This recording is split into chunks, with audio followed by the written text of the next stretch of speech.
I don't know how to get my kid to start eating a certain way. So here's the first thing you have to think. You've already created certain habits. Okay, and I'm not saying if they're good or bad, but certain habits have already been created. So now how do we get out of this? The first thing is to figure out, does your kid like sweet or salty? Okay, so let's say if your kid likes sweet, okay, smoothies are amazing. Smoothies are the best way to hide a bunch of stuff in a sweet drink.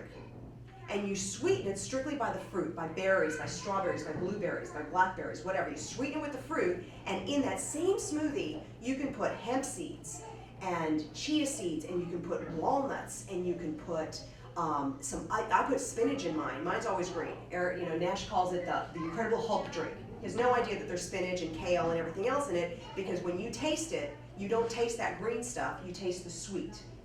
It tastes like a slushy, the way that I made it. But yet, it has all of this wonderful nutrition in it. So, it's kind of like any kind of good recipe. The kid's going to taste it, they're going to, and then you got to go, okay, what else do I add to it? So add more fruit into it, and you kind of play with it until you find a happy medium. And maybe you might even have to go as far as adding honey to it to make it even more sweet. Because once you then get them adapted to the smoothie, you can start taking away the honey, and they won't realize it. Does that make sense? Yeah. The smoothie has ice or milk or whatever? No, it doesn't have to have ice. It doesn't have to have milk. I usually use water. It's just mixed together? Yeah, it's just a blender, and you just put everything in the blender and blend it up.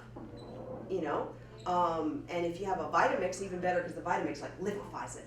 But the blender just kind of chops everything up, which is fine, and you make a smoothie. And then if you wanted it to be more like a sorbet, you could actually freeze it for a few minutes and then bring it out, or use frozen fruit in it, and then it's like a sorbet. And Nash eats it, and he just sits there with a spoon and can eat his smoothie too.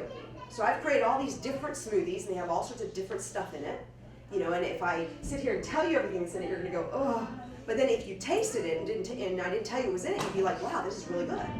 And that's the key, and the key is to create some things that even if you had to go and use some items that you really didn't want to put in there, like maybe extra honey or something else, that's fine, because once you get them adapted to the smoothie, you can start removing the honey.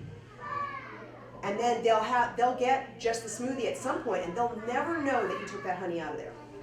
Does that make sense?